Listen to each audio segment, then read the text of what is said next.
Guys, my apologies for the delay. We'll get to as many things as we can before we have to break for the President's event. Good afternoon. As you know, the World Economic Forum will take place in Davos, Switzerland from January 22nd through 25th. The President will attend as he did last year. Secretary of the Treasury, Steven Mnuchin, will lead the delegation.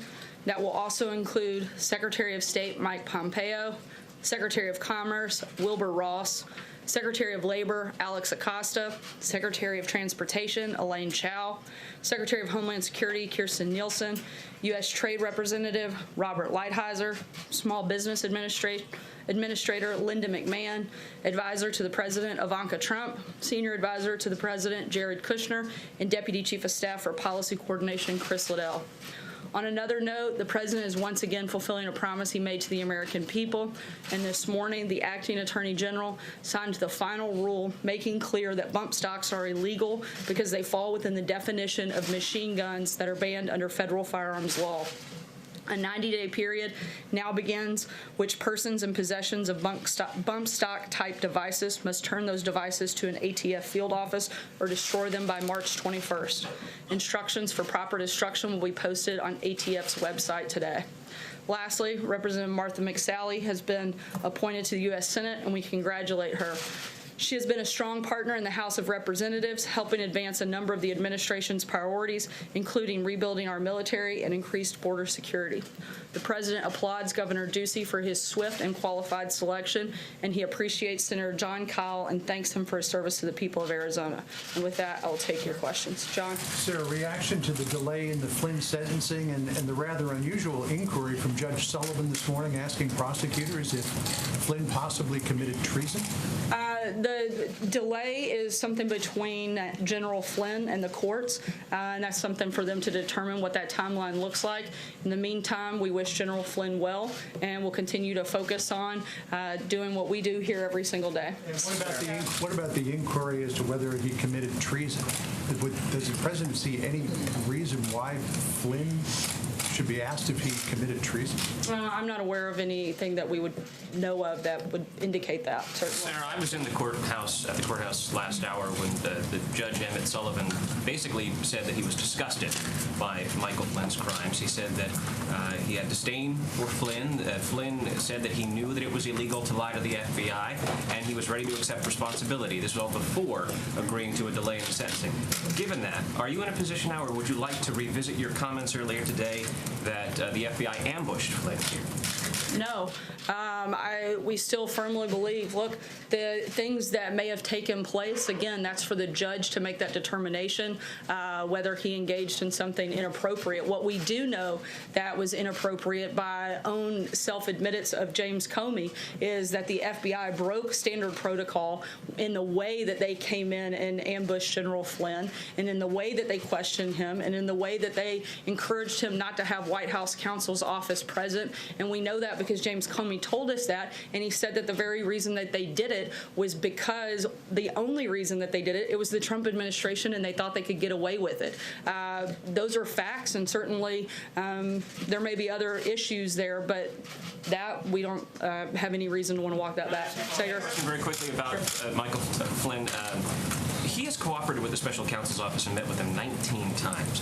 Is there a particular reason why the president has not said that he is a rat, the way that he has said that Michael Cohen is a rat for cooperating with prosecutors? Look, we know Michael Cohen to be a liar on a number of fronts, and the president's opinion is extremely clear on that front.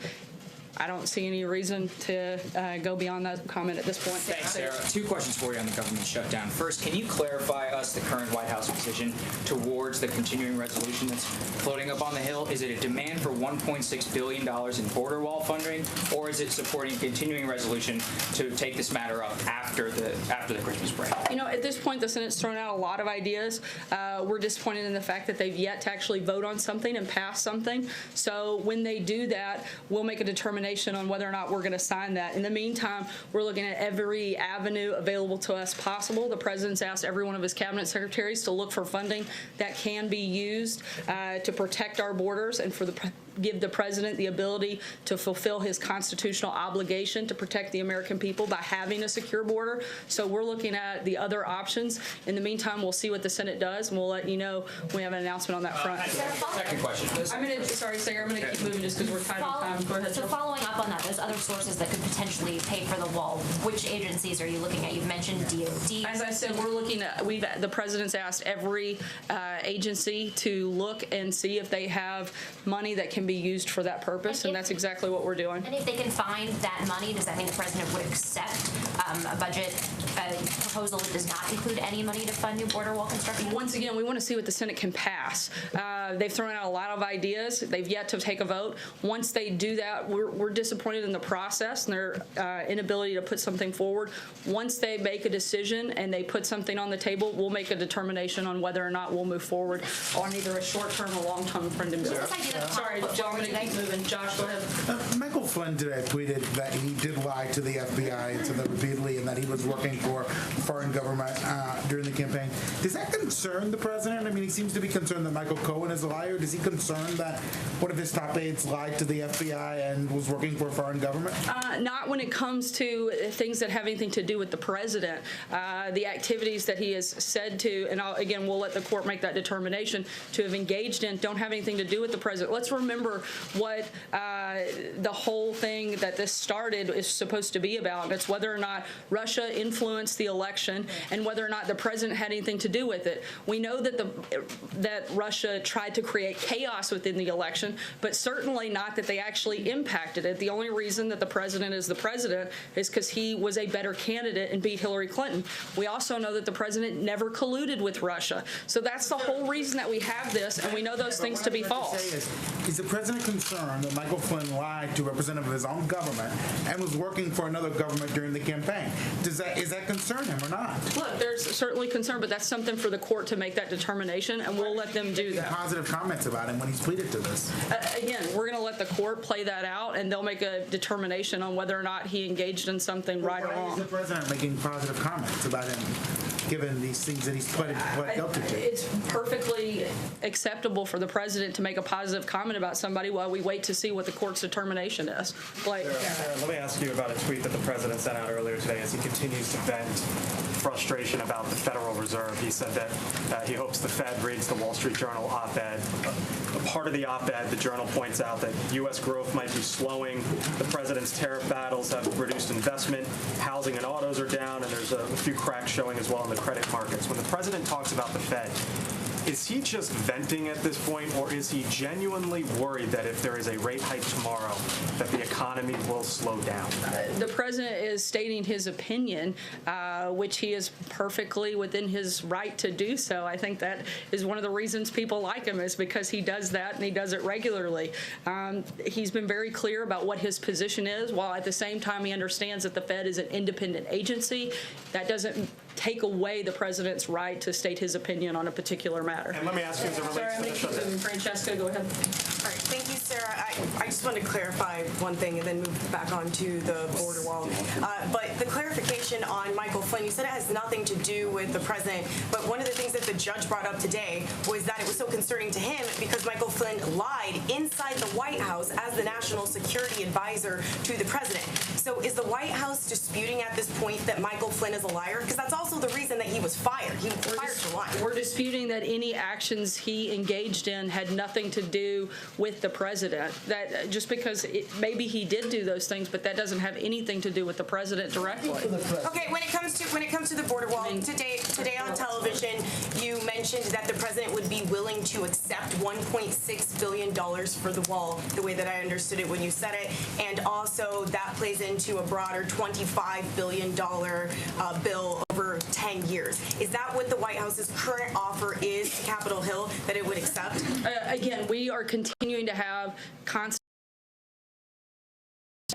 negotiate here. We've laid out clearly what our parameters are with members of Congress. We want to know what they can pass. We want want to know what they think they can actually get done. We've laid out what we'd like to see. In the meantime, we're looking at other areas where we can draw money from to make sure that the president can actually protect our border and protect American citizens. With the deficit ballooning to over $1 trillion under this president, where are the additional monies for this wall going to come from, and why is he asking the American taxpayer for them when he promised Mexico was going to pay? Look, we're not asking American taxpayers for that. We are looking at existing funding through other agencies right now that we can draw on to do that immediately. So the president's been clear. The president has been clear that the USMCA deal would provide additional revenue through that deal that would show that Mexico is paying for the wall. The Treasury, though, the trade benefits, if there are any, don't go to the Treasury. He's saying that the revenue provided and the money that would be saved through the USMCA deal, we could pay for the wall 4 times over. And by doing that new trade deal, we have the opportunity to pay for the wall. But trade benefits go to private citizens. They don't go to the United States Treasury. He's talking about the general revenue that comes from that. So you're going to tax? No, we're not taxing. We're talking about additional revenue that wouldn't have existed without the president getting a new deal. Have you done the math on that? There have been a number of things that we've looked at in which we know we'll have additional revenue that comes in through the USMCA. From the USMCA into the Treasury? We think there will be more than that comes in. Jeff, go ahead. Sarah, there was announced today that the president's charity is being dissolved. Does the president or anyone in his family have regrets about how that charity was handled? That's something that I would refer you to the Trump organization. That's not something we could comment on here. One other question, another topic. Sorry, Can you just clarify, Sarah, real quick on something else, whether the president has given any indications to Turkey that he would be willing to extradite the cleric Flynn? The only thing he said is that we would take a look at it. Nothing further at this point beyond that. Take a look at it, but nothing committal at all in that process, just that he would look into it. You've been saying a lot that things don't have anything to do with the president, and he's just giving his opinion, and he has a right to give his opinion. But does he not have a broader right, responsibility as far as, if his national security advisor is lying, should he not be speaking on behalf of the American people, not just himself, President Trump, man under investigation, but in all these aspects? You're talking about saying that he is just speaking for himself and he's not been linked to collusion, is the claim, and therefore it doesn't matter what he says. And the same thing with the Fed, that his comments on the Fed have no bearing. He's just giving his opinion. What about him speaking for the American people? I said he's the president of the United States, and he should not only does he have the ability to give his opinion, he should give his opinion. That's why the people elected him, is because they trusted him to make decisions on policy matters. They want to know what his positions are on specific policies. He absolutely should state his opinion on not just that, but on every topic that comes up that he wants to engage on. But a lot of people who are somehow involved in investigations feel the FBI is unfairly targeting them, but the president normally has a different role. We know for a fact that the FBI engaged in an outrageous amount of political bias. The fact that anybody could deny that there was political bias within the FBI, particularly under James Comey's leadership, is frankly just laughable. I guess I'm wondering, using terms like rat and things like that to talk about people who are cooperating witnesses with the FBI. Or people who are dishonest and lying. Does he not have a broader responsibility to preserve confidence in the rule of law for the American people? Certainly, and that's why he has appointed new people to help do exactly that, whether it's Director Wray, a new Attorney General, somebody that can come in and be very transparent throughout this process. We'll take one last question. Justin, the President's events about the kickoff. Sure. I just wanted to go back to the shutdown. And you keep saying that you've asked agencies to look for more money. And so on this issue of reprogramming specifically, is your red line in these negotiations that you need Congress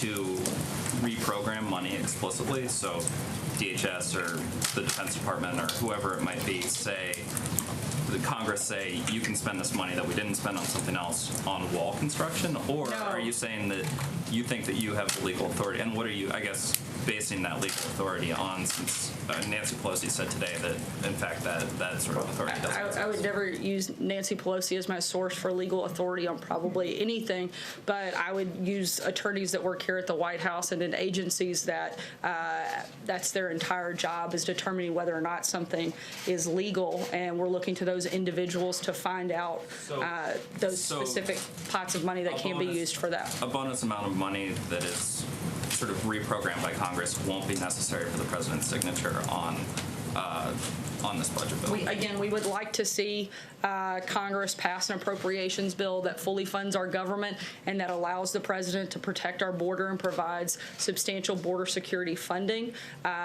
both for the wall, for CBP, for ICE, all of DHS. But in the meantime, we're also looking at other avenues that would allow us to provide and do our constitutional authority and the president to be able to carry that out by protecting our border and protecting American citizens. I'd encourage you guys to tune in to the president's event. We'll talk to you soon. Thanks, guys. 1-minute briefing, Sarah. Do your job, Sarah.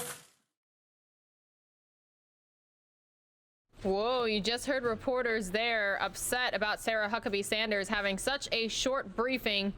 It's not live here on News Now, which is part of Fox10Phoenix.com.